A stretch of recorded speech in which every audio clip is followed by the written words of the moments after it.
Sveicināti Latvijas Nacionālā simfoniskā orķestra podkāsts Lielās ģildes, Lielās zāles priekšistabā.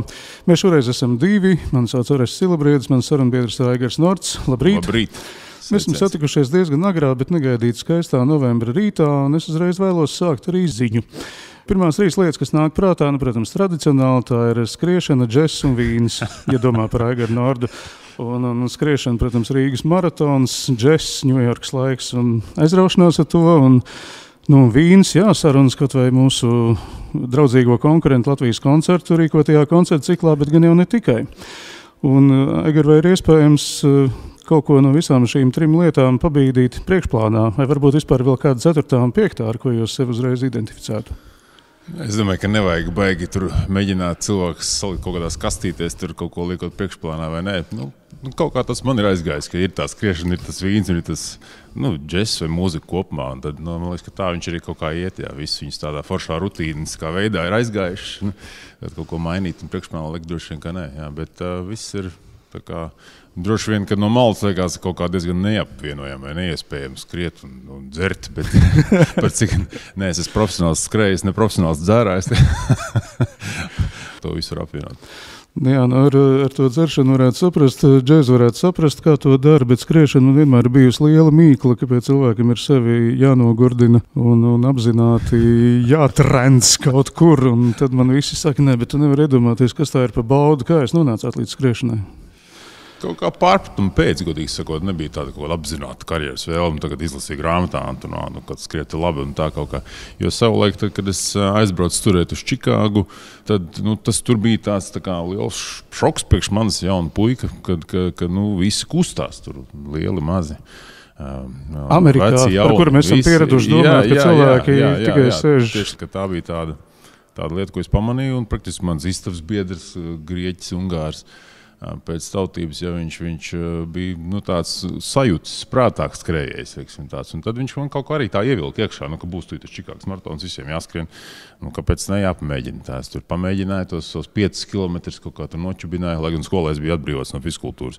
Tad kaut kā tur baigi iepatikās, un tā tas aizgāja. Un sapratu, ka man tas ļoti patīk.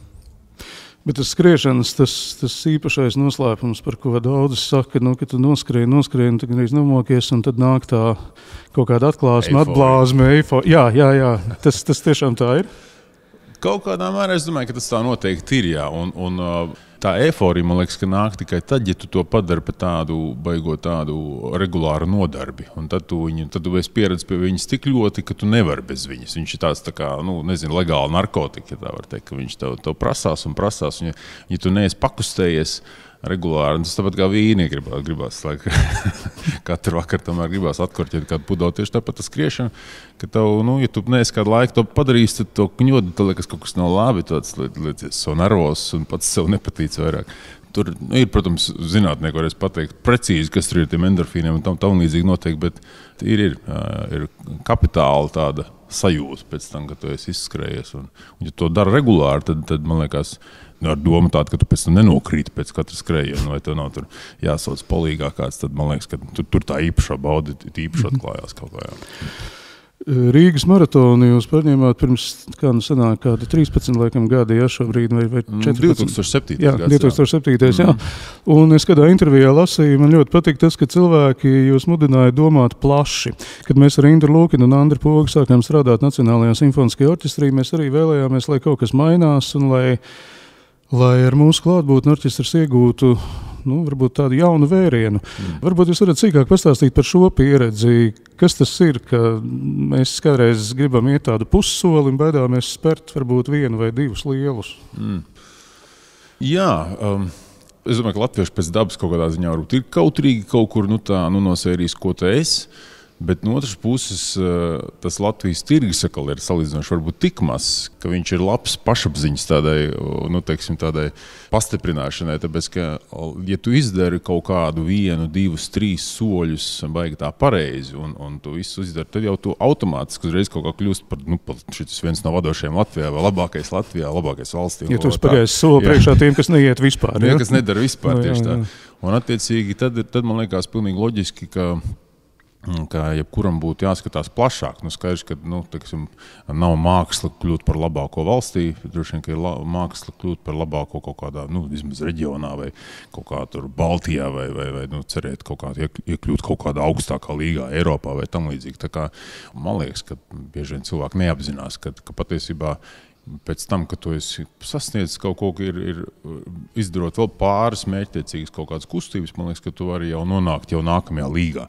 Un bieži vien tam ir vajadzīgs kaut kāds foršs impulss no kaut kurienes, kāds padoms, noskatīt filma, varbūt izdzerts vīns īstajā laikā vai kaut kāds ārzemēs kaut kas pieredzēts, kas tev saka, kāpēc ne, šo ir vērts tādā veidā pamēģināt.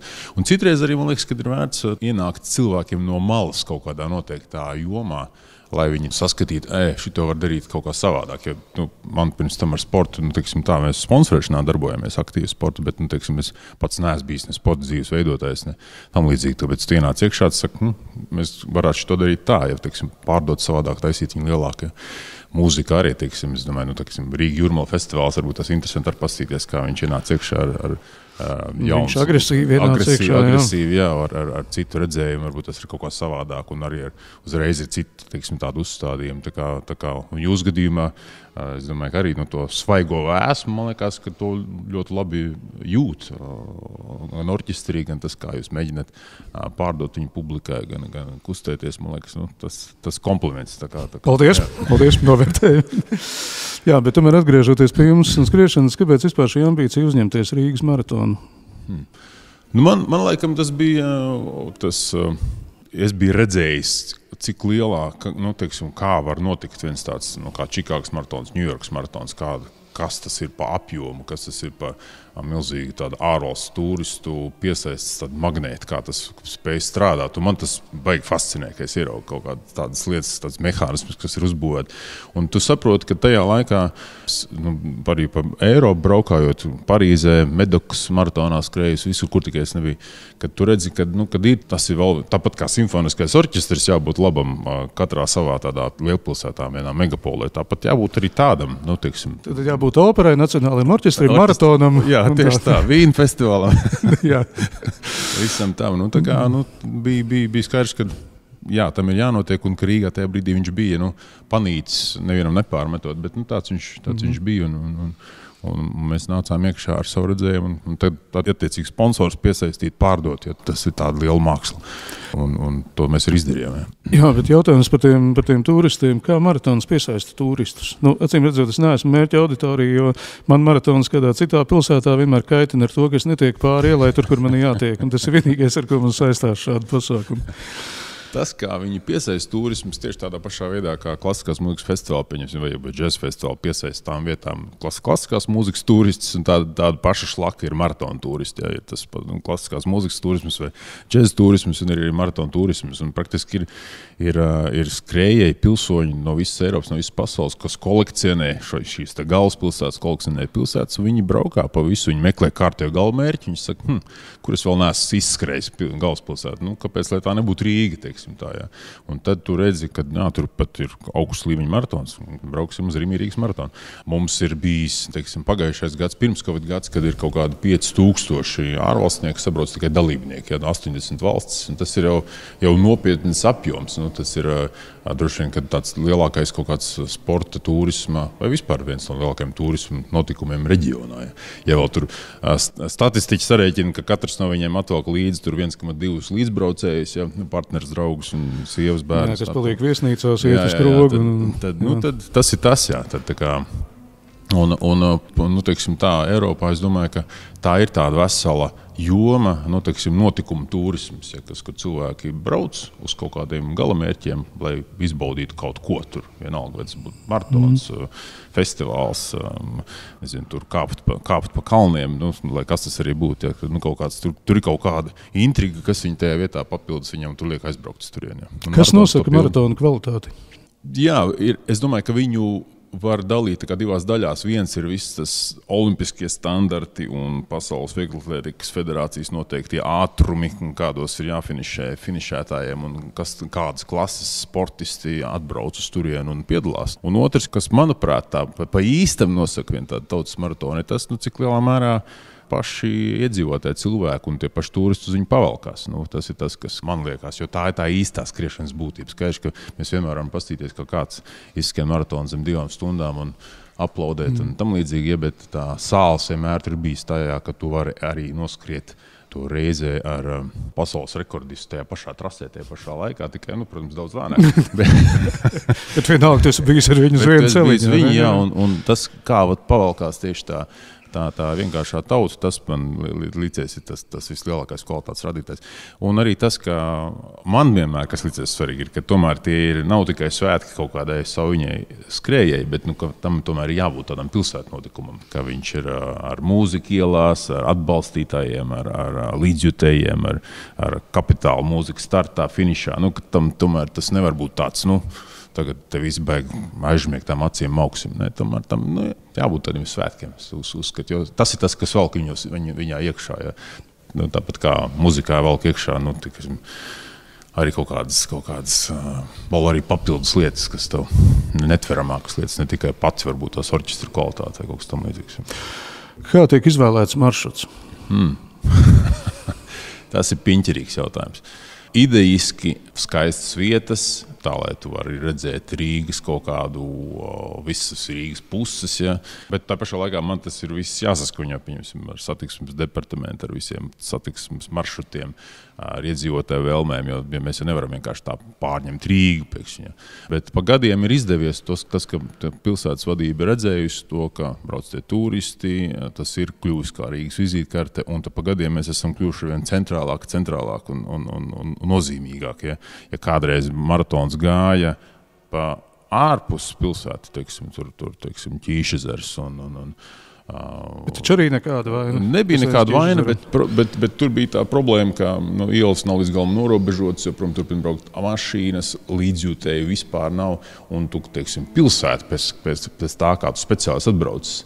Tu jau par Rīgu nespriedi pēc tā, kāds ir Ķīšas. Tāda ir ezermala, vai ne? Tu jau viņi spriedi pēc tā, kā tu ieraugi krastmalu, kā tu ieraugi Brīvības pieminekli, Elizabetes iela, Valdemāra iela, Brīvības iela, tilti, galā viss panorāmas. Tas ir tas, kas veido to Rīgas seju, Ķīpsals, tās visas lietas. Un ja mēs paskatāmies lielos nozīmīgos maratonus, Parīzi, viss Elizejas lauki, Triumfa arka, Ņujorka, sākums tur, Verrazano Naros tilts un beigas centrāla parkā, viss vecs centrs, Berlīna finišs pie Brandenburgas vārtiem. Ja. Principā, skrienošs buklets pilsētas tikai, tev ir jāiemāna iekšā tās lietas, kas to pilsētu pārdod. Ja.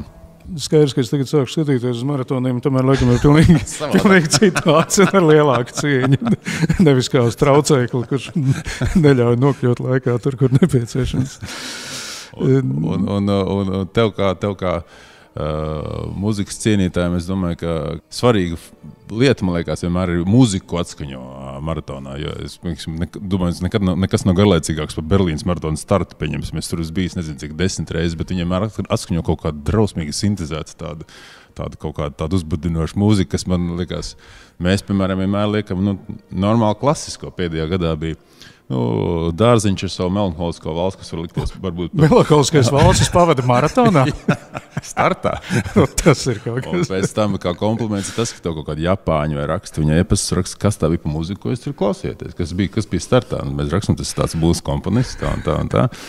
Tā kā tā. Jā, es atceros, kādreiz man liekas, Kaspars Zaviļējs, kas ir šeit zvanījis un lūdzis arī mazliet palīdzību kaut kur mūzikas izvēlē. Es saprotu, viņš arī kaut kur bijis tuvumā pie kaut kādiem tiem mūzikas punktiem. Jā. Mums ir tie saucamie moderatori trasē, kas ir katrs atbildīgs uz savu mūzikas stilu, un tad viņi taisās, iespējams, ka viņš taisīja toreiz klasisko, jā? Neatceros. Kaut kas bija tāds, kas bija tur jāatrod un jāatrisina. Katrā ziņā bija interesants uzdevums. Bet tas skrējējs, viņš arī dzird kaut ko no tā. Tikai tu pats skrien, tu dzirdi, kas piemēram, man ir spilgti palikuši atmiņā Čikāgas visi bluesbendi, Ņujorkas visi gospeļu kori, kas dragā, ielas malās. Tu vienkārši skrien un tev dzied gospeli. Jā, un tev pamatīgi, tu skrien cauri Hārlemē, un tur uzkrāmējies tāds koris, kas nedarīt kauna nekādam tur, un viņš tev iedod tamēr iekšā. Viņš tev tomēr iedod tādu baigo impulsu vēl paskriet, vēl bišķi, paturpināt savu distanci, neizstāties. Ja. Tas man tāds ir palicis ar Berlīnu, starp citu, lai cik arī garlaicīgs būtu tas starts, bet, pieņemsim, trasē ir pārsteidzoši daudz blues bandu, rocku bandu, kas ir, teiksim, tādi, kas padara to tādu, un tie ir tādi tautas veidots, vienādsakot, tas nav tā kā organizatori tagad samaksāja tur Mitrohinam, lai viņš tur spēlē. Ielas malā, nē, tas ir, paši blicis ir iznākuši šārā un spēlē.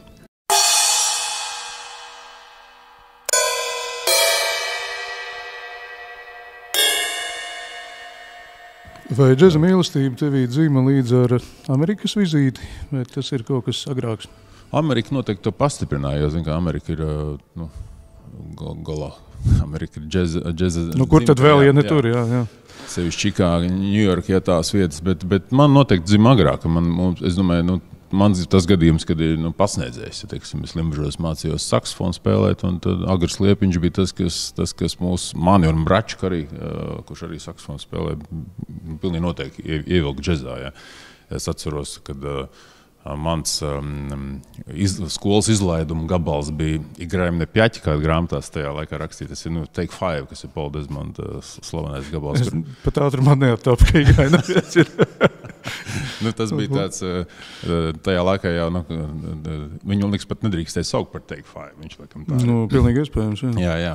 Man liekas, ka pat kādā no oficiāliem kaut kādiem koncertiem viņš tika pieteikts kā kaut kāds Edvīna Zālieša džez valsts vai kas tam līdzīgs. Klibais tikai, lai iziet cauri. tā kā, jā, tad tie bija tā pirmā saskarsme, bija tāda skolā, kad es pat īsti vēl neapzinājos, ko mēs spēlējam, bet teiksim, Take Five man nāk no tā laika līdzi, un pēc tam jau pirmās dāvinātās kasetes, pirmās lentes kaut kāds, tas viss, principā es tajā džezā iegāju caur saksofonu, caur altsaksofonu, un pēc tam jau tas viss, kā jau kuram mūzikas fanam, tad tu vecos laikos īpaši nopērc vienu albumu, apsties, kas tur spēlē, un tad sāc pirkt protams, nākamos. Plešās, jā. Tas jau nav tā kā tagad Spotify, kur tu var mierīgi visu iziet caur dienas laikā. Jā. Saksofonu spēlē vēl? Es spēlēju, tīpaši Covid laikā es atsācis. Es biju nolicis malā, bet tagad es atsācis, jo vienkārši birojas ir brīvs pa dienu, ja, visi strādā no mājām, tad tu vari arī spēlēt. Ja, tās ir improvizācijas vai tās ir noteikts kompozīcijas? Tās ir, teikt, ka es tagad baigi improvizēt, tas būtu tiešām ļoti pārspēlēt, bet es mēģinu tikt atpakaļ formā. Ar visu, ko pūtēji dara, garie toņi, pirkstu vingrinājumi. Viss kā pēc ābeces. Viss vingrinājumi, jā. Un tad, protams, ka tās ir tēmas un pārsvarā, ja tas ir balādes, jo ja tu neesi pārāk prasmīgs spēlētājs, tad neko ātri īpaši tu nevar nespēt, tas spiedas balādē. Sapņaino, jā. Vai mēs to kādreiz dzirdēsim arī publiski? Kaut kur? Kāpēc? Tiešām neinteresē. Kādreiz jau mēs aktīvi. Tas vēl bija, bet tas bija sen jau. Bet, tagad es neesmu nekur publiski spēlējis, un droši vien kādu laiku arī nespēlēšu, kamēr es netikšu atpakaļ formā. Bet es saprotu, ka tu esi pieredzis skriet garas distances. Tas nozīmē, ka tu neatkāpsies arī no vingrinājuma pilnas programmas izpildes, vai ne? Jā, vajadzētu. Galā es aiznesu savu veco Zelmeru salabot pie Ginta Pabērs. Viņš saka, tagad tikai viss salabots, un viņa rokās viņš skanēja labi, pats dzirdēja. tagad tikai spēlēšanas vaina. Jāatsāk. Vai tu met skatu arī uz to, kas notiek Latvijas džezā beidzamos gados? Ir tāds priekšstats, un, manuprāt, diezgan pamatots, ka atdzīvojas strauji un plaukst un vairojas. Man liekas, ka jā. Latvijas džez ir tas pats, ar ko mēs jau runājam pirms tam, ka viņš nevar pastāvēt droši vien tikai tādā Latvijas čauliņā. Viņam ir visiem, kas ir gatavi un nolēmuši spērt savu kāju džez kaut kādas karjeras virzienā, viņiem ir, es domāju, ka jābūt gataviem, iet plašāk un tālāk. Kas būtu tikai loģiski, jo tā auditorija ir džezam kā tādam ir tik maziņa, ka tur bez kaut kādas plašākas auditorijas droši vien, ka nevar. Bet man fascinē jaunie čaļi. Ja, teiksim, ar to paudzi, kas ir Gins Pabērs un Indriķis Veitneris nosacīt, ja, teiksim, ar tiem vairāk un mazāk es kaut kā augu kopā. Ja, tad kaut kur mēs jau agrāk bijām daudz pazīstami. Bet tagad es redzu jaunie, kas nāk. Jaunie spēlētāji iekšā, caur Artu Sīmanu arī daudz, kas ir ienācis iekšā. Ja, tur ir baigais prieks redzēt, kā čaļi spēlē. Jā. Arī no Limbažas saknēm, vai ne? Jā, tieši tā. No man pagalma. Artis Sīmanis. Jā, viņš bija mans vienaudzis manam pasniedzējam, Agrim Liepiņam. Un pēc tam kvartetā mēs esam kopā spēlējuši Limbežu kvartetā. Un Arta mamma un Arta dzīvoklis bija burtiski pretī manai mājai. Jā. Bet visvairāk es viņu atceros no tādām man pasniedzēja bērnības jaunības bildēm, kur Arčam, ja, kā viņi sauc, viņam bija tāds milzīgi tāds mata ērklis uzaudēts. Jā, es nekad neesmu redzējis.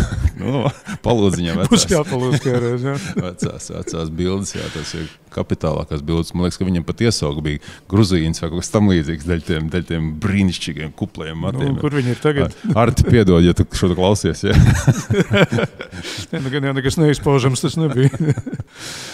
Tava interese, protams, neaprobežojas mūzikā tikai džēzu. Man bija īstenībā pārsteigums, ka tu mēdz pat kādreiz Orfejaus paklausīties.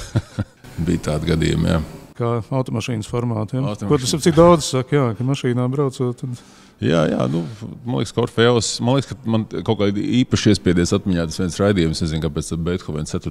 koncertu, bet... Brīnišķīga mūzika. Jā, brīnišķīga mūzika, jā, tā arī ir, jā. Un pēc tam kaut kā tas albumi, kas ir tie vilkušies līdz, bet, protams, ka Beethovens jau nav vienīgais, viss, kas ir klausīts. Jā, bet šajā gadā, protams, ir jauki pieminēt tieši viņu, vai ne? Jā, un daudz ir kādreiz teikuši, ka ir pat kaitinoši, ka tās atšķirības, ko mēs it kā izliekamies tur dzirdam, ka nevar dzirdēt, bet vienalga esot aizraujoši. Es saprotu, ka tev arī ir līdzīgi, ka varbūt, ka pat vienmēr nevar visu saklausīt, bet klausīties tomēr var. Tās interpretācijas lietas, vai tu vispār par viņām domā, teiksim, ka tu ej uz koncertu, kā tagad šis cilvēks to dara, kāpēc viņš tā dara?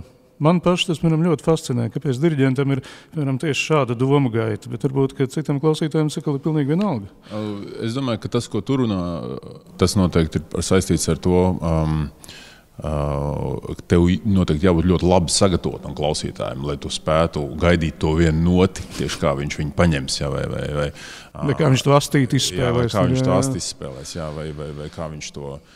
Tieši to arī, kā viņš to augšu paņems vai ko viņš izdarīs. Es domāju, ka tas prasa tādu sagatavotību. Attiecīgi, ja tu klausies pirmo reizi, tu vienkārši esi ar svaigu aci.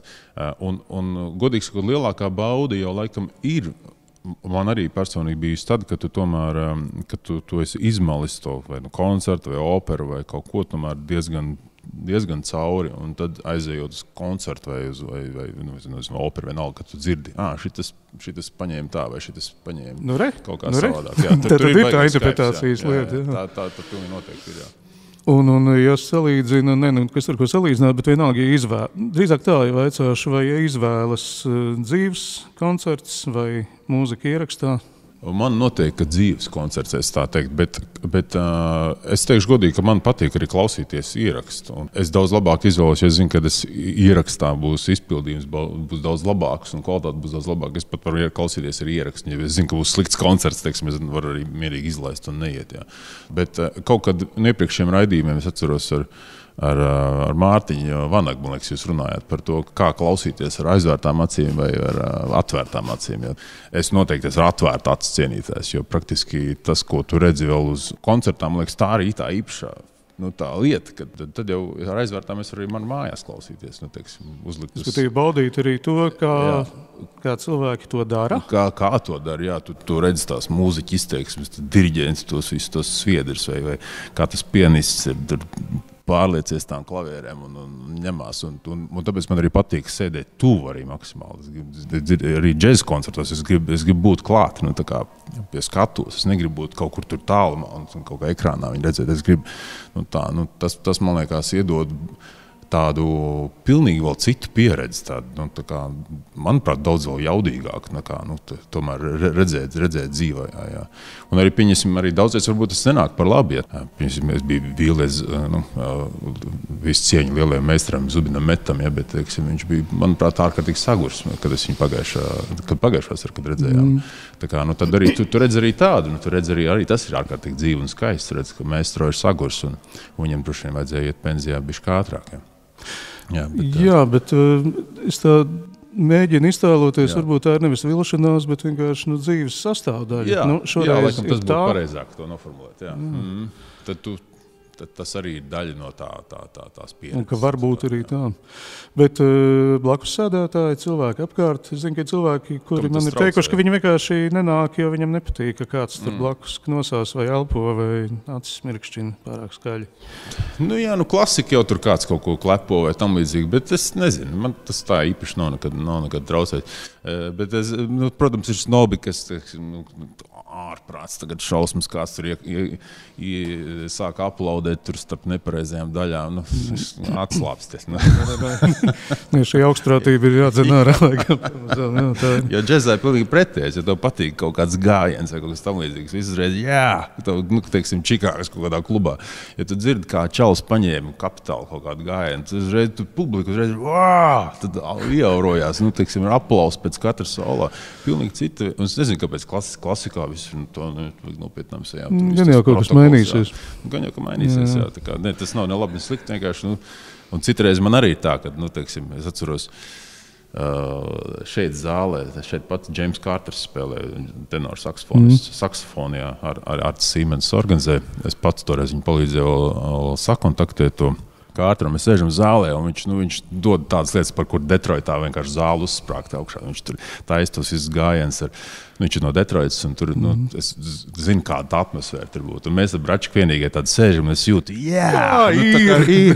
Un es arī iebļaujies tajā zālē, un es saprotu, ka te nav nekāda Detroita. Tas viss skatās tev. Čalīt, tu esi ģildē. Atceries, ka attopies. Tā kā tas kaut kad citreiz varbūt tās ir. Ka mūzika tomēr prasa dzīvu reakciju. Jā.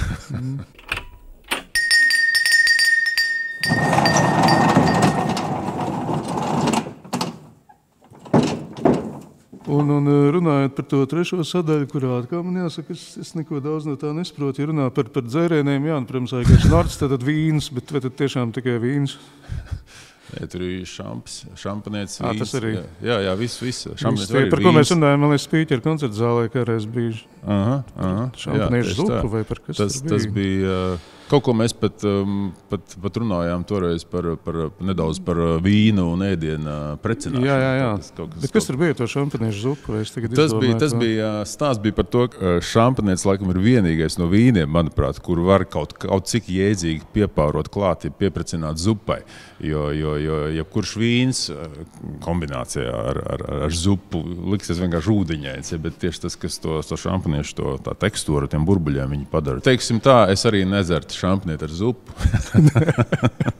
Vai vienu vai otru, bet ja mēs esam tik tālu tikuši, un ja ir kaut kāds īpaši uzstājīgs klients vai kāds gardēģis, kas, es gribu tomēr to, tad vienīgais, ko es ieteiktu, bija šampanietis. Laikam tā bija tā mūsu. Jā. Ne bez Beethovena klātbūtnes, jā. Un ja runā par vīnu pasauli, kā tu to sev atvēri no kā? Bija kaut kāds laiks, 2000 gadi, kad mēs visi kaut kādas ķērām jaunas impulsus.